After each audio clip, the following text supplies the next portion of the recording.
Bonjour, je suis Maggie Dupuis, membre du CA de l'angioëdème héréditaire. Aujourd'hui, j'ai décidé de poser des questions à notre président Charles Saint-Pierre. Première question pour toi, au niveau du dossier interchangeabilité. C'est quoi l'avenir des traitements présentement avec l'angioëdème et son impact? Bonjour Maggie, ça me fait plaisir de répondre à tes questions. En ce qui concerne ta première question, concernant le dossier de l'interchangeabilité, c'est un bien grand mot, l'interchangeabilité. Qu'est-ce que ça signifie au juste pour le patient, en quoi ça le concerne et ainsi de suite? L'interchangeabilité, là, si je vous donne la définition du CCNMT, mais avant de rentrer dans la définition, je vais vous expliquer un peu c'est quoi le CCNMT. Le CCNMT, c'est un comité qui a été nommé par le ministère de la Santé pour traiter de différents dossiers, dont entre autres le dossier des appels d'offres en ce qui concerne les nouveaux traitements provenant des compagnies pharmaceutiques pour l'angioëdème héréditaire. Okay? Puis, ce comité-là, en fin de compte, avec la collaboration de EMA Québec, vont faire toutes les vérifications justificatives en ce qui concerne tous les appels d'offres des différentes compagnies pharmaceutiques pour tous les nouveaux traitements à venir ou qui sont présentement sur le marché au niveau du Québec. De la manière dont ça fonctionne, c'est que chaque compagnie pharmaceutique doit remplir différents critères, présenter ça à EMA Québec et au CCNMT, et par la suite, ces deux comités-là doivent évaluer à savoir est-ce que c'est un produit qui est assez efficace pour le patient, est-ce que les prix sont raisonnables, est-ce que l'accessibilité aux médicaments va être bonne, est-ce qu'au niveau de la gestion des inventaires, ils ont fait leurs preuves, et ainsi de suite. Il y a plusieurs critères. Ce qui nous interpelle cette année, c'est que il y a un volet qui a été décidé au niveau de la sélection des différents traitements. Cette année, ils ont décidé que les médicaments ou les traitements étaient interchangeables. Ce que cela signifie, c'est quoi la définition exacte du CCNMT concernant l'interchangeabilité? Puis cette définition-là va comme suit. Ils sont considérés comme interchangeables les produits dont la valeur thérapeutique est équivalente au regard de l'efficacité et de l'innocuité pour une indication donnée. La conséquence de ça, je vais vous donner l'exemple qu'on vit actuellement. Là. On a eu plusieurs patients qui étaient sur le Berinert auparavant et par la suite ont changé avec le Igarda, à titre d'exemple, qui devenait en sous-cutané au lieu d'avoir un traitement IV qui était vraiment miraculeux pour un changement de qualité de vie, puis une amélioration surtout de leur qualité de vie. Mais au niveau de l'interchangeabilité, puis du CCNMT, eux ont statué qu'un comme l'autre était interchangeable. Donc, pour eux, un traitement, autant le Takhzyro autant le Igarda, était interchangeable parce qu'il avait exactement la même efficacité selon leur dire et que ça pouvait fonctionner pour tous les patients. Malheureusement, ce n'est pas le cas. Okay?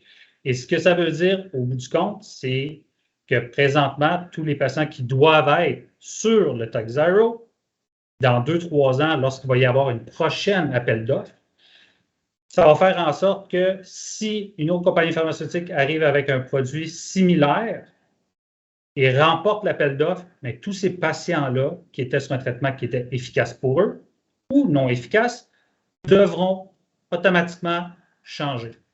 Ce qui est pour nous un non-sens. Chaque patient là, est différent. Donc, ici, on ne peut pas considérer, excusez-moi l'anglicisme, que c'est un one size fits all. Chaque traitement doit être adapté pour chaque patient. Cela signifie une décision clinique entre le médecin spécialiste et le patient, et non un comité quelconque qui va décider du sort des patients, à savoir quel traitement est adéquat pour eux. Et c'est pour ça qu'on se bat et qu'on essaye de tout faire pour leur faire entendre raison. Pour ce faire, tous les traitements là, devraient être disponibles. Comme dans le reste du pays, il y a juste au Québec qu'on pense comme ça. Et non selon un barème économique. Nous parlons ici de vie humaine et de leur qualité. Dans les dernières années, nous avons tellement progressé.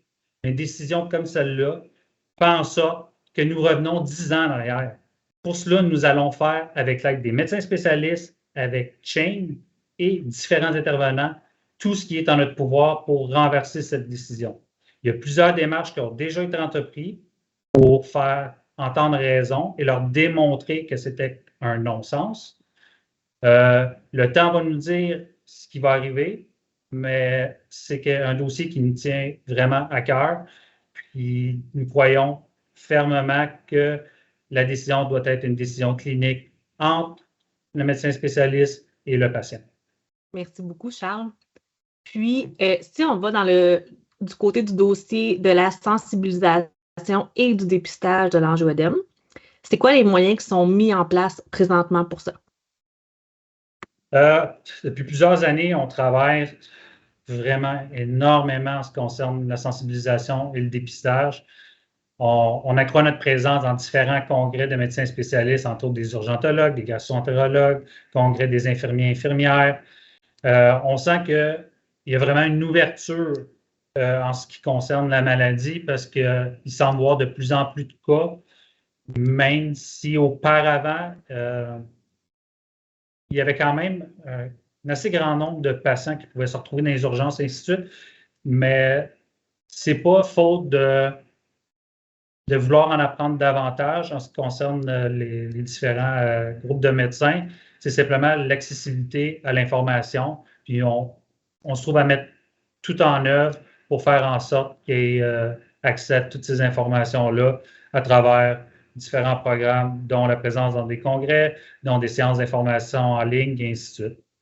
Avec l'aide des médecins traitants, on va faire beaucoup de sensibilisation concernant le dépistage familial. C'est une recommandation de Chain et qui tombe à point avec l'arrivée des nouveaux traitements beaucoup moins évasifs. On sait tous que quand on parle d'angioëdème héréditaire, ça le dit, c'est héréditaire. Donc, inévitablement, vous avez un membre de votre famille qui est atteint de la maladie. La problématique qu'on avait auparavant, c'est qu'on avait un patient X qui, lui, était traité pour la maladie, mais malheureusement, c'était des traitements qui étaient très, très invasifs. Pour le commun des mortels qui voient un de ses proches se donner une injection intraveineuse, c'est impensable de devoir vivre ça également s'il veut moindrement contrôler ses symptômes ou ainsi de suite. Mais ce qui fait en sorte que j'aime dire qu'aujourd'hui, les planètes sont très bien alignées, c'est qu'il y a plusieurs traitements disponibles, beaucoup, beaucoup moins invasifs, dont 2 traitements sous-cutanés avec le Takhzyro, avec la Haegarda, mais également, on parle aussi présentement sur le marché, qui vient tout juste d'arriver, le Beotrastat de la compagnie BioCryst, qui est un médicament oral. Donc, on voit ce changement-là de traitement arriver qui va faire en sorte que peut-être, et même j'ose croire que c'est pas seulement qu'un peut-être, mais que les autres membres de la famille vont voir que, oh, il y a une solution à ma problématique qui est beaucoup, beaucoup moins invasive qu'auparavant. Et de là, va s'en suivre plusieurs dépistages au niveau familial. Nous sommes également à mettre en place un programme de sensibilisation auprès des institutions scolaires qui sera piloté par des étudiants et chapeauté par l'AOHQ ainsi que leurs parents.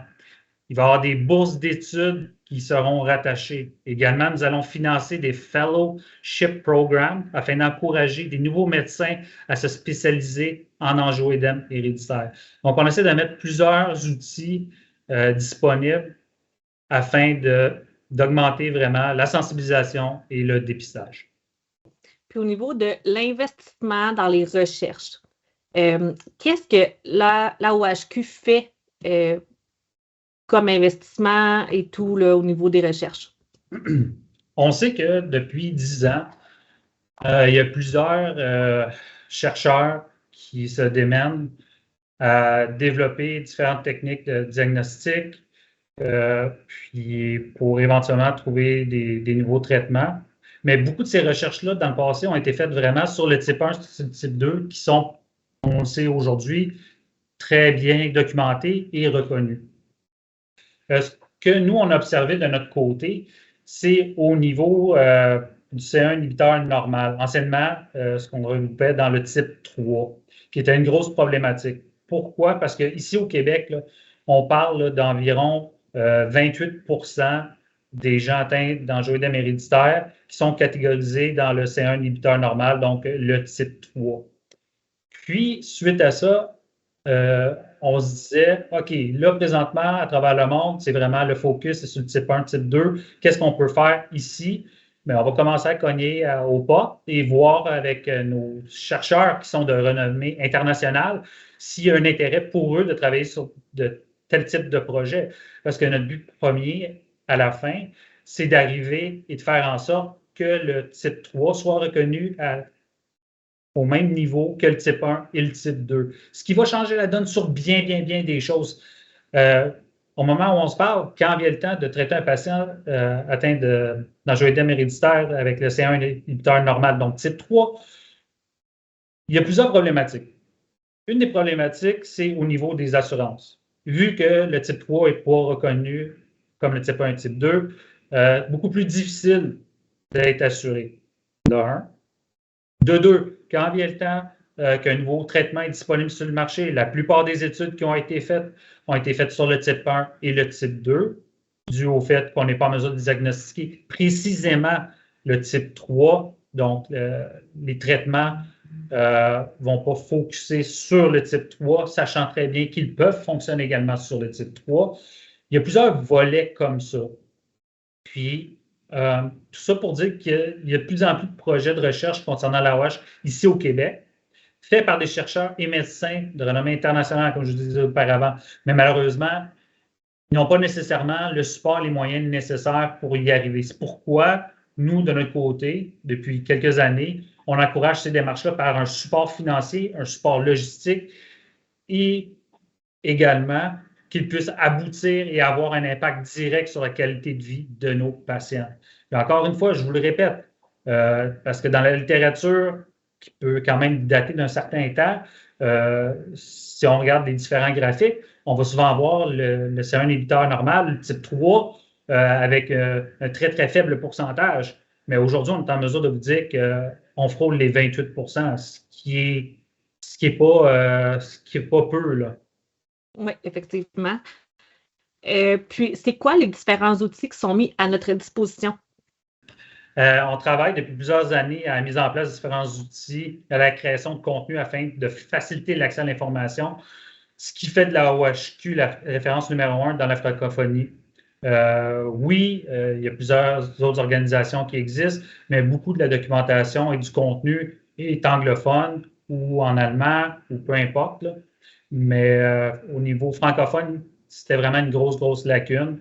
Et depuis plusieurs années, on travaille très fort dans ce sens pour faire en sorte que la documentation soit traduite, mais aussi la création de nouveaux contenus.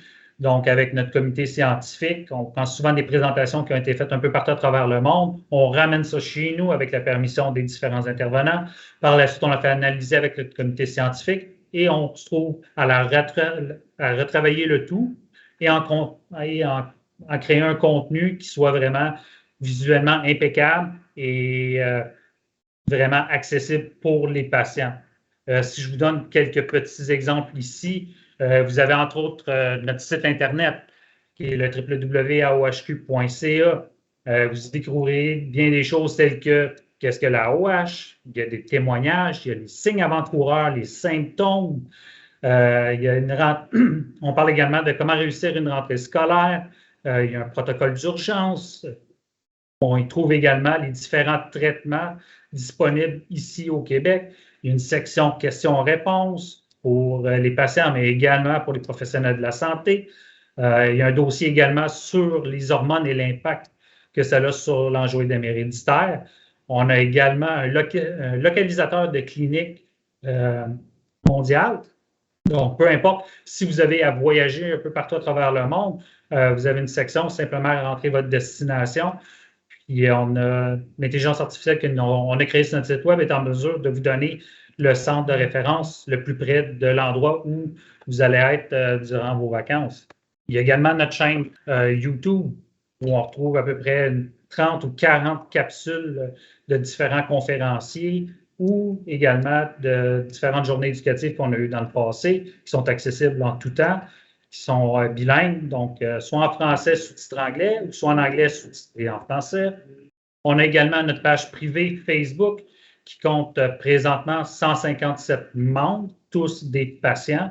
Et je dis privé pour la bonne et simple raison qu'il y a excusez-moi l'anglicisme, mais un screening qui est fait au préalable, à savoir que chaque personne qui va être acceptée dans le groupe soit bel et bien des patients.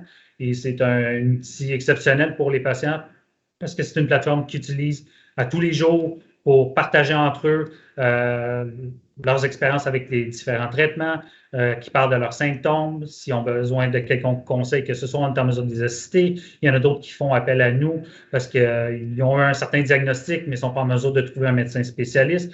Il y a une panoplie d'options disponibles pour les patients en ce qui concerne notre page privée Facebook. Également, la page publique Facebook, qui, elle, est plus à titre informatif dans le domaine de la santé, des médecins qui veulent avoir un petit peu plus d'informations ou des gens qui croient peut-être avoir certains symptômes, sont en mesure de communiquer avec nous à partir de notre page Facebook publique et du moment qu'on est capable de les référer à un médecin spécialiste et qui sont en mesure d'obtenir un diagnostic. À partir de ce moment-là, on va être en mesure de les référer directement à notre page privée pour faire en sorte qu'ils ne se sentent plus jamais seuls et qu'à partir de maintenant, leur vie a changé et qu'il y a une communauté qui existe concernant l'angioédème héréditaire. Un autre outil qui est très important pour les patients, c'est l'application H-Hero, qu'on connaît déjà. C'est quoi les avantages et les nouveautés que cette application peut nous offrir? En ce qui concerne l'application mobile Hero, ça fait environ 3 ans qu'on travaille dessus, si ce n'est pas plus. L'application est déjà disponible. À la base, on a créé cette application-là parce qu'il y avait différents besoins. Chaque patient le sait, là, du moment que vous êtes diagnostiqué, vous êtes suivi par un médecin spécialiste, à chaque fois que vous avez à vous donner des traitements ou quoi que ce soit, vous avez une panoplie de documents à remplir afin de faire des suivis. Et on trouvait que, de notre côté, que c'était un fardeau qui était quand même assez lourd pour les patients d'avoir à remplir ça à chaque fois. Donc, on a créé une application mobile qui faisait en sorte que ça donnait accès à enregistrer l'information beaucoup plus rapidement, beaucoup plus facilement. Également, l'application offre la possibilité de gérer les inventaires de produits. Donc, ajouter des médicaments à l'inventaire en quelques étapes simples et à les programmer avec une quantité minimale afin d'obtenir des notifications si, par exemple, il vous reste peu importe combien de doses ou quoi que ce soit, mais que vous soyez en mesure de faire votre demande pour avoir votre inventaire à niveau. Ça, c'est une fonction qui existe sur l'application. C'est accessible à tout moment, en tout lieu. Les patients peuvent y accéder à leurs antécédents médicaux, comme j'ai dit tantôt, à leur inventaire, aux éléments déclencheurs, à tout ce qui est pour augmenter leur qualité de vie puis rendre le tout plus accessible et plus simple. En un coup d'œil, les patients peuvent consulter un résumé de leurs antécédents médicaux, un aperçu sous forme de graphique de leurs états de santé, les aider à mieux comprendre ce qui peut déclencher leur crise et comment les prévenir. On est en mesure de partager l'historique médical avec soit votre médecin traitant, soit l'infirmière qui va gérer votre dossier avant de le transférer à votre médecin. Ça vous donne des données précises en temps réel dont les professionnels de la santé peuvent avoir un certain accès. Donc, les principales fonctionnalités de Hero, si je résume, c'est simple, c'est la gestion de votre inventaire, c'est comment gérer vos crises lorsque vous en avez, c'est l'enregistrement des différents événements, donc votre prophylaxie, que ce soit pour une attaque ou quoi que ce soit, votre tableau de bord des données en temps réel, l'historique, et également, il va y avoir un nouveau volet que je vais vous parler un peu plus loin qui concerne les urgences. Tantôt, je vous parlais au niveau de l'application mobile, qu'est-ce qui est génial pour le médecin traitant, c'est que l'application se trouve à générer pour vous et surtout pour le médecin traitant un rapport qui condense tout ce qui est arrivé durant une période de temps X. Si, par exemple, vous voyez votre médecin traitant aux 6 mois, mais à ce moment-là, vous êtes en mesure de générer un rapport du mois X au mois Z, et ce rapport-là va apparaître sous cette forme-là, donc disant que le patient s'est donné tel nombre de traitements, dans quelle région il a pu avoir des symptômes, quel type de traitement il s'est donné, combien de temps a duré l'intervention, à quel endroit ça l'est donné, puis ainsi de suite. Donc, toutes des informations pertinentes pour le médecin traitant afin de voir, un, si le traitement est adéquat, de deux, si le patient a eu différentes difficultés concernant le traitement donné, et également à savoir si on a besoin d'ajuster quelque chose, peu importe c'est quoi. Vous vous rappelez sûrement de cette petite charmante carte-là que la plupart des patients ont eue, qui était une carte où vous gardiez ça dans votre portefeuille et ainsi de suite, que du moment que vous vous présentiez à l'urgence, vous présentiez ce petit bout de papier et la plupart du temps, ce qui arrivait, c'est que l'urgentologue ou au triage, pour eux, ça n'avait aucune signification quelconque que ce soit. Et c'était une problématique. Pourquoi on avait ça? C'était pour vraiment être en mesure de vous identifier avec, comme quoi vous êtes un patient atteint d'angioédème héréditaire et que un certain protocole devait être suivi. Mais malheureusement, l'efficacité de ce document-là ne fonctionnait pas. Donc, on a changé ça pour quelque chose qu'on a intégré directement avec l'application, qui est, si vous voyez bien sur l'image, juste en dessous de la photo, qui est un petit bouton urgence. Donc, du moment que vous vous présentez à l'urgence, ainsi de suite, simplement à cliquer sur le petit bouton urgence et à ce moment-là, un passeport virtuel apparaît afin d'être beaucoup plus officiel pour l'urgentologue ou le médecin traitant qui vous reçoit, avec différentes informations que vous pouvez rentrer manuellement, dont votre nom, votre numéro d'assurance maladie, la maladie que vous avez, le nom du médecin spécialiste qui vous traite, le numéro du médecin spécialiste d'urgence 24/7, car le policy ici au Québec, il y a un service d'urgence 24/7 avec un médecin de devoir concernant l'angioédème héréditaire. Également, vous indiquez votre traitement, la médication que vous prenez, mais également, quand on parle de qu'est-ce que la WASH, mais le médecin simplement cliqué là et boum, en un claquement de doigts, a accès à tout ce qui concerne la maladie. Donc, qu'est-ce que l'angioédème héréditaire? C'est quoi les signes et symptômes? Quels sont les différents traitements? Et ainsi de suite. Il y a également un autre lien qui est disponible pour eux qui dit vraiment les traitements disponibles présentement en cas d'urgence qui ont été validés par le comité scientifique au niveau protocolaire. Et évidemment, notre application est disponible sur le App Store, sur les différents App Store avec Android ou bien tout ce qui est appareil Apple. Donc, étant donné tout le côté quand même privé et personnel des informations qu'on rentre dans l'application, est-ce que vous avez obtenu les accréditations de sécurité par rapport à ça? En ce qui concerne les accréditations de sécurité, c'est un passage obligé pour toute association qui se respecte. Oui, on les a obtenus. On a obtenu HIPAA Compliant et également le PIPEDA Compliance, qui sont des certifications de sécurité les plus élevées du marché. Donc, tant au niveau médical qu'au niveau bancaire, la certification de sécurité est ce qu'il y a de plus élevé comme norme et on les a obtenus. C'est quoi, en fin de compte, la certification HIPAA? Ça signifie qu'un organisme de santé respecte les normes des règles de confidentialité, de sécurité, de notification des violations de HIPAA. Cela signifie généralement qu'une société de certification tierce effectue un audit de cette organisation pour voir si les pratiques correspondent aux exigences de HIPAA. En ce qui concerne la certification PIPEDA, c'est la loi sur la protection des renseignements personnels et le document électronique. C'est la loi canadienne relative à la confidentialité et à la sécurité des données.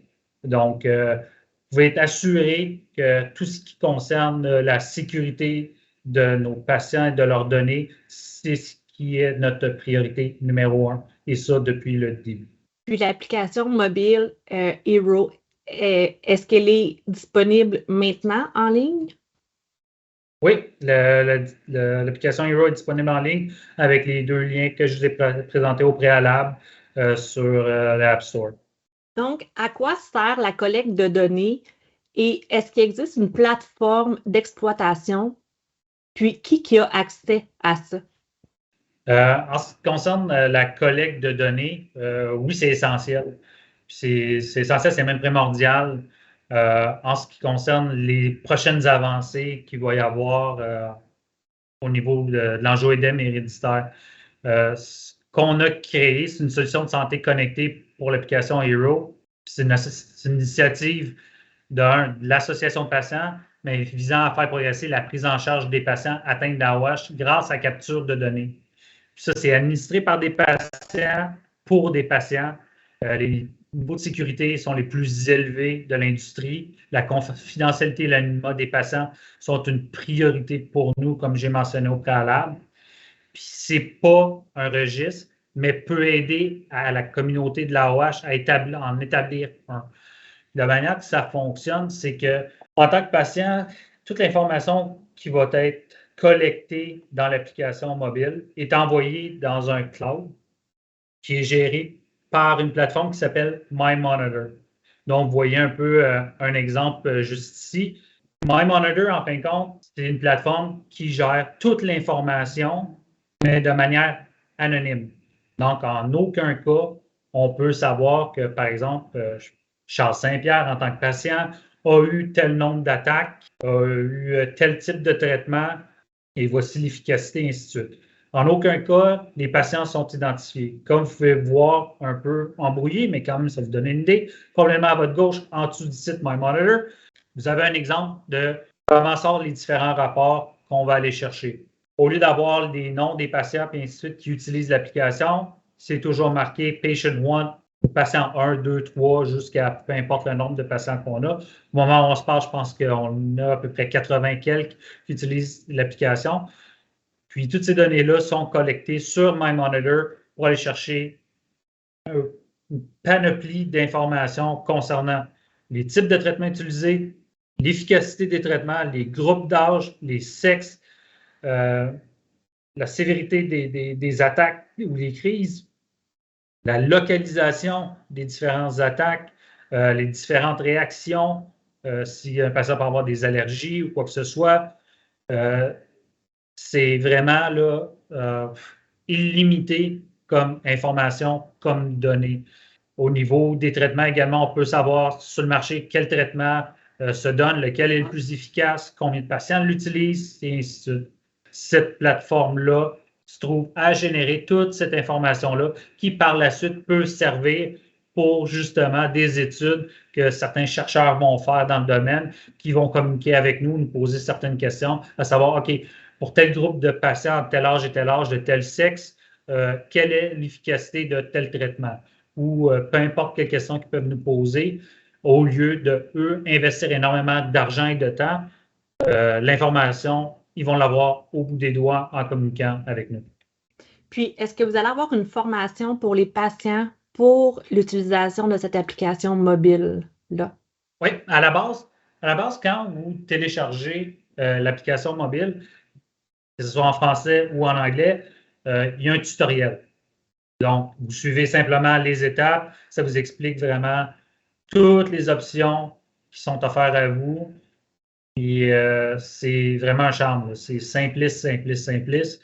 Mais également, dans les prochaines semaines qui suivent, les patients vont voir apparaître sur notre page privée Facebook différentes formations qui vont être offertes via les différentes plateformes, que ce soit Teams ou Zoom, où on va vous faire des présentations en ce qui concerne l'application mobile. Puis également, ça va être l'occasion de poser vos questions. On va être là pour y répondre puis vous faciliter la vie parce que le but premier de cette application-là, c'est bien gérer votre maladie, vos traitements, mais également vous simplifier la vie.